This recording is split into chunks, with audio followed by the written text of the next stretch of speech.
रामकृष्ण हरी. मित्रांनो, परशुरामाख्यानाला प्रारंभ करू.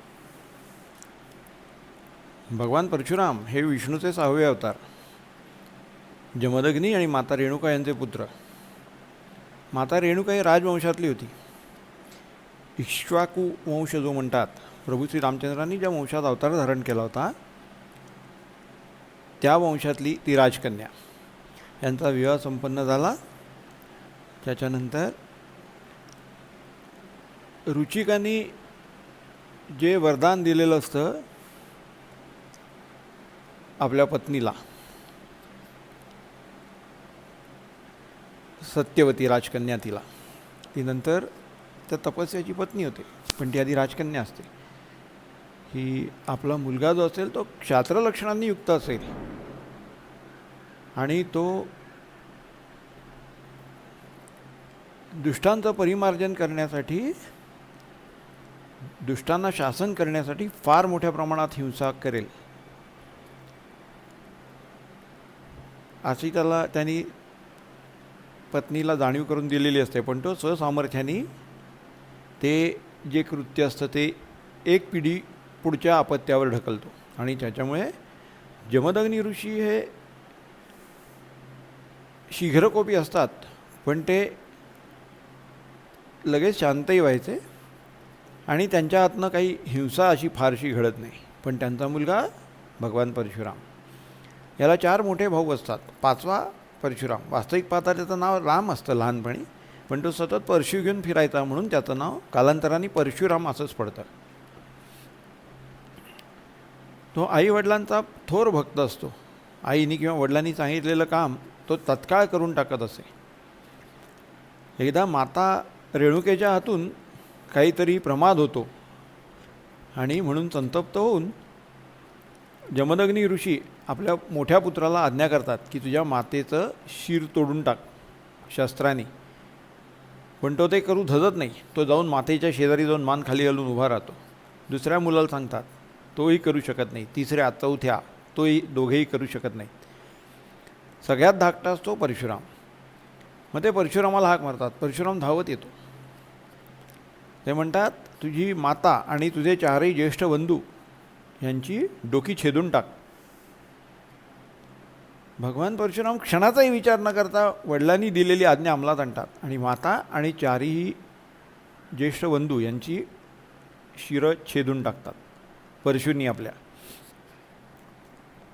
आता जमदग्नी प्रसन्न होतात. आपल्या मुलाने आपल्याला काही प्रतिप्रश्न केला नाही आणि आपली आज्ञा पाळली. म्हणे, वत्सा बोल, तुला काय वरदान पाहिजे. मग ते हात जोडून तीर्थरूपांना म्हणजे जमदग्नी ऋषींना सांगतात, महाराज, माझी आई आणि 4ही मोठे भाऊ या सगळ्यांना आपण परत जीवनदान द्या, त्यांना जिवंत करा आणि त्यांना ह्या घटनेची काहीही स्मृती ठेवू नका, ही घटना त्यांना आठवू देऊ नका, त्याला एवढंच वरदान द्या. मग त्याप्रमाणे जमदग्नी ऋषी आपली पत्नी रेणुका आणि 4ही मोठी मुलं यांना पुन्हा जीवनदान प्रदान करतात. ते जिवंत होतात, उठून बसतात आणि त्यांना ती स्मृतीही राहत नाही. पुढे काय होतं, हे परशुराम हे सातत्याने त्यांची ओढ ही योगाचरण आणि म्हणजे तपश्चरण याच्याकडेच असते. घरी सांगितलेली जी काही कामं घरची असतील ती झाली की त्याच्यानंतर ते सर्व वेळ ह्याच्यामध्येच घालवत असत. ते अत्यंत समर्थ आणि अत्यंत चपळ होते.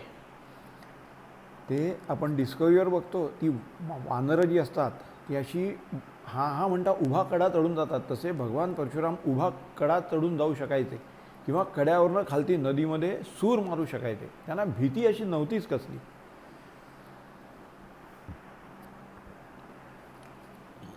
एक दिवस काय झालं, भगवान परशुराम तपश्चर्या करायला तिथे जवळच एके ठिकाणी जात असतात. तिथे गेलेले असतात.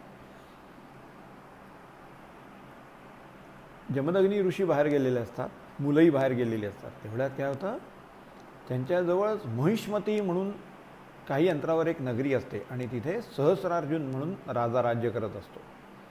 त्याचं खरं नाव असतं अर्जुन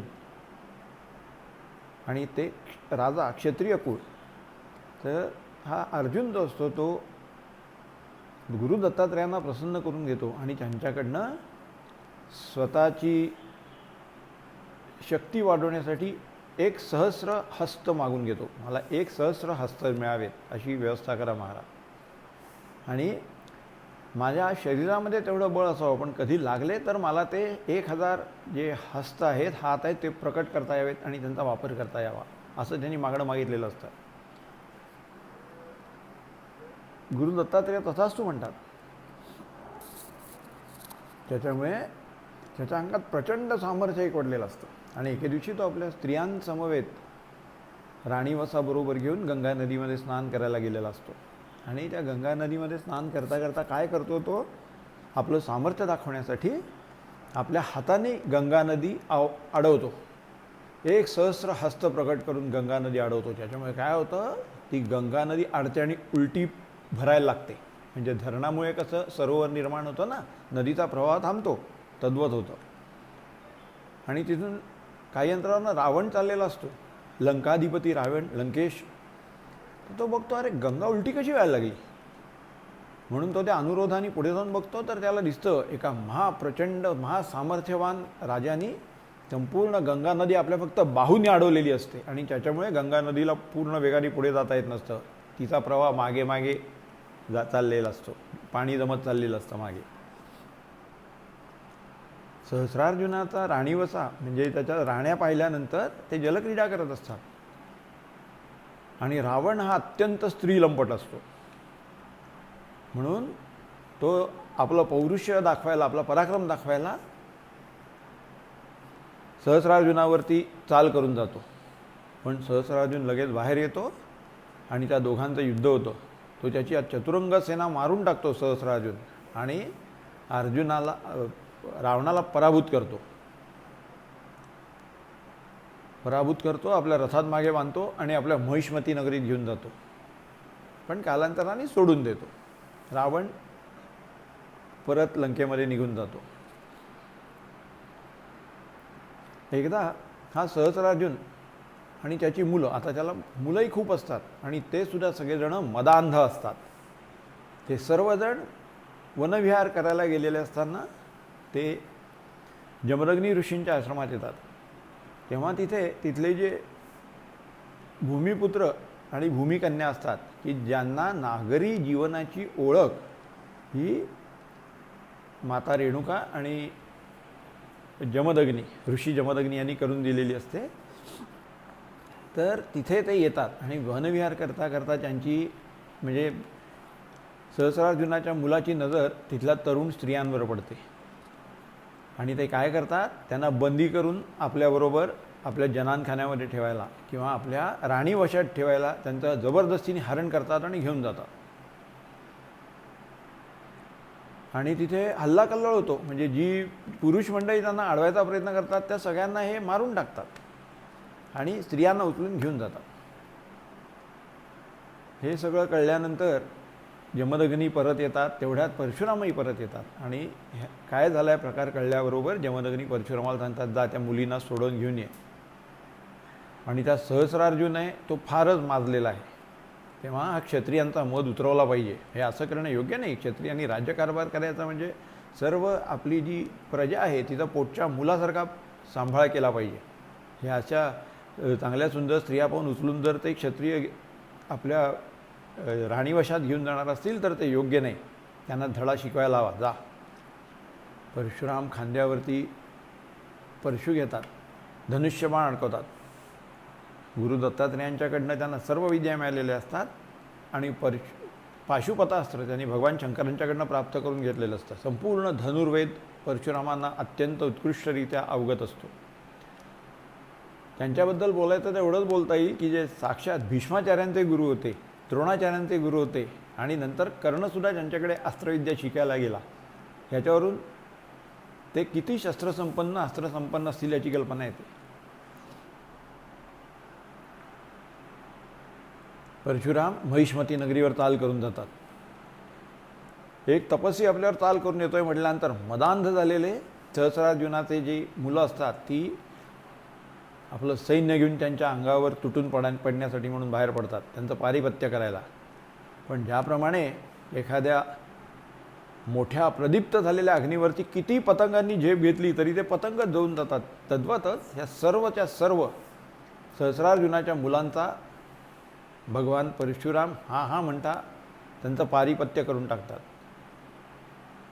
आणि आतमध्ये जातात. तिथे सहस्रार्जुन असतो तिथे जाऊन पोचतात आणि ते त्याला जाब विचारतात. सहस्रार्जुन मदोन्मत्तच असतो, पण तो म्हणतो की हे मुलांनी केलं असेल मला माहिती नाही, मी चौकशी करून त्या स्त्रियांना सोडवायची व्यवस्था करतो. पण परशुरामाने पटत नाही. याचा अर्थ तू मुलांवर चांगले संस्कार केले नाही, त्याचं उत्तरदायित्व तुझ्यावर येतं. असं म्हटल्यानंतर सहस्रार्जुनही संतापतो आणि त्याला आपल्या सहस्रबाहूंचा मोठा गर्व असतो. तो आपले सहस्रबाहू प्रकट करून भगवान परशुरामांच्यावरती अस्त्र उचलतो आणि तुटून पडतो. पण थोड्याच वेळात भगवान परशुराम आपल्या परशुनी त्याचे सर्वच्या सर्व हस्त छेदतात आणि नंतर त्याचं डोकं उडवून टाकतात. मग त्या सर्वच मुलींची सुटका करतात आणि त्यांना आपल्याबरोबर आपल्या आश्रमात परत घेऊन जातात. इथे सहस्रार्जुनाची सर्व मुलं मारली गेलेली नसतात. त्यांची बरीचशी मुलं दुसऱ्या काही कामासाठी की बाहेर गेलेली असतात आणि काही वनविहार करून अजून परत यायची असतात. तर इथे जेवढी मुलं असतात त्यांचा वध होतो. पण हे सर्वजण परत आल्यानंतर काय होतं, काय वृत्तांत झाला हा जेव्हा त्या सर्वांना कळतो तेव्हा ते चिडून जाऊन महिष्मती नगरीवरून निघतात आणि जमदग्नी ऋषींच्या आश्रमावर चालून जातात. तेव्हा आता इथे एवढी आपल्या हातून हिंसा झाली आणि सहस्रार्जुन मारला गेला म्हणून भगवान परशुराम तपश्चर्या करायला हिमालयात गेलेले असतात. आणि इकडे जमदग्नी ऋषी ध्यानस्थ अवस्थेत बसलेले असतात. तेव्हाच हे सहस्रार्जुनाची मुलं उरलेली असतात, जिवंत असतात. ही सगळी येऊन ससैन्य त्यांच्या आश्रमावर हल्ला करतात. आणि हे तपश्चर्या करत असताना ते त्यांच्या परशुरामांचे वडील जे जमदग्नी त्यांच्यावरती शस्त्रांनी हल्ला करायला लागतात. आता ते आसनं मांडी घालून बसलेले आणि ध्यानमग्न तरीसुद्धा हे थांबत नाहीत. ते तसाच त्यांचा वध करायला प्रवृत्त होतात. आणि जेव्हा ते त्यांच्यावर प्रथम शस्त्र चालवतात त्याबरोबर रेणुका माता ते पाहून असह्य होते आणि ती आपल्या परशुरामाच्या नावाने टाहो फोडते, परशुरामा धाव. ते परशुरामा धाव हे शब्द ऐकले परशुरामाच्या कानांवर हिमालयात पोचतात आणि त्यांना कळतं काहीतरी विपरीत घडतंय. मातेने आपलं स्मरण केलं आहे, ताबडतोब जायला पाहिजे. ते तिथून तात्काळ निघतात परत यायला. ते आपल्या आश्रमात येऊन पोचतात, पण तोपर्यंत खूप उशीर झालेला असतो. जमदग्नी ऋषींचे तुकडे तुकडे खांडोळी करून टाकलेली असते त्या सहस्रार्जुनाच्या पुत्रांनी. आणि ते मदांध पुत्र यांच्याकडे ते जेवढं काही मिळेल ते सगळं उचलून महिष्मती नगरीला घेऊन गेलेले असतात. परशुराम आपल्या आश्रमात येतात आणि बघतात तर आपले वडील मृत होऊन पडलेले आहेत. त्यांचे असेल खांडोळी करण्यात आलेली आहे आणि माता तिथेच रुदन करत बसलेली आहे. ते मातेला म्हणतात, माते काय झालं? रामा, त्यांनी तुझ्या वडिलांवर जेव्हा शस्त्र चालवलं मी तुला प्रत्येक वेळी हाक मारली रे. मी तुझ्या नावाने 21 वेळा टाव फोडला. त्याच्यानंतर तुझ्या वडिलांचा वध झालेला आहे. त्यांनी तुझ्या वडिलांचा वध केला रामा आणि मी विधवा झाले. भगवान परशुराम संतप्त होतात आणि ते तिथेच हातामध्ये परशु घेऊन प्रतिज्ञा करतात, हे क्षत्रिय कुळ इतकं उन्मत्त झालेलं आहे, 21 वेळा माझ्या वडिलांवरती ध्यानमग्न अवस्थेत आसन मांडी घालून बसलेल्या माझ्या वडिलांवर त्यांनी शस्त्र चालवलं. मी 21 वेळा ही संपूर्ण पृथ्वी निक्षत्रिय करीन. परशुरामा, माझा परशुरामाचा अपमान आहे. असं म्हणून मातेला नमस्कार करून ते तिथून संतापून बाहेर पडतात आणि सर्वप्रथम चालून जातात महिष्मती नगरीवर. त्यांच्या क्रोधानळामध्ये महिष्मती नगरीचे जे राजकुमार असतात त्यांचं संपूर्ण कुळ भस्म होतं. फक्त ज्या गर्भिणी असतात, गर्भवती स्त्रिया असतात त्या वाचतात, त्याच्यामुळे तो वंश पुढे सुरू राहतो. आणि त्याच्यानंतर त्यांनी 21 वेळा संपूर्ण पृथ्वी निक्षत्रिय करायची प्रतिज्ञा केलेली असते. पण ह्याचा अर्थ हा नाही की जेवढे क्षत्रिय असतील तर सर्वांनाच मारून टाकायचं बरं का. जे मदांध आहेत, मदोन्मत्त आहेत, अशा क्षत्रियांना धडा शिकवण्यासाठी म्हणून परशुरामाने हातात शस्त्र धारण केलेलं असतं आणि प्रतिज्ञा केलेली असते. त्याच्यानंतर भूतलावर जेवढी क्षत्रिय कुळं त्यांना मदांध मदोन्मत्त दिसतात त्या सर्वांना त्यांचा पाडाव करत त्यांना देहांत प्रायश्चित्त देत संपूर्ण त्रिभुवनात परशुराम कित्येक वेळा फिरतात. फक्त गर्भवती स्त्रिया वाचल्यामुळे प्रत्येक वेळी त्यांचा वंश पुढे चालू राहतो आणि जी लहान मुलं असतात की जे पूर्ण वयात आलेले नाहीत अशा मुलांना ते स्पर्शही करत नाहीत. त्याच्यामुळे हे पूर्ण एका पिढीचं अंतर पडलं की ती मुलं तरुण व्हायची आणि आडात असतं ते पोहऱ्यात येतं. त्याच्यामुळे ती मदांधच असायची कारण तत्कालीन क्षत्रिय भयंकर मदांध झालेले होते. आणि पुढे काय होतं, अशा प्रकारे भगवान परशुराम ती पृथ्वी 21 वेळा निक्षत्रिय करतात. पण ते सर्वच्या सर्व क्षत्रियांना मारत नाहीत. मिथिला नगरीचा राजा जनक असतो, पण ते त्याच्याकडे जेव्हा त्या मिथिला नगरीच्या तिकडनं चाललेले असतात तेव्हा त्यांच्याशी तिथले प्रजाजन इतक्या आपुलकीनी नम्रपणी आणि चांगल्या प्रकारे वागतात की ते प्रसन्न होऊन जेव्हा ते आपणून त्यांना राजाला भेटायला घेऊन जातात. त्यांचे राजे कोण, विदेह जनक. मग त्या जनकांना भेटायला घेऊन जातात. कोणीतरी तपस्वीला म्हटलं तरी जनक ऋषी त्यांना साष्टांग लोटांगण घालतात, प्रणिपात करतात. महाराज कृपा करून आसन धारण करा, षोडशोपचारे पूजा करतात. असे जे चांगले क्षत्रिय असतात त्यांच्यावरती भगवान परशुराम कृपादृष्टी ठेवतात बरं का. सरसकट सर्व क्षत्रियांचा वध करत नाही, पण मदांध क्षत्रिय हे मात्र त्यांच्या रोषाला निश्चित बळी पडतात. प्रतिज्ञेला फार मोठ्या प्रमाणावरती क्षत्रियांचा निपात होतो या भूतलावरनं. आता ह्याच्यानंतर अजून पुढे काय काय घडणार आहे हे भगवान परशुरामाख्यान आपण उर्वरित जे आहे ते उद्या ऐकू. तोपर्यंत नमस्कार. रामकृष्ण हरी.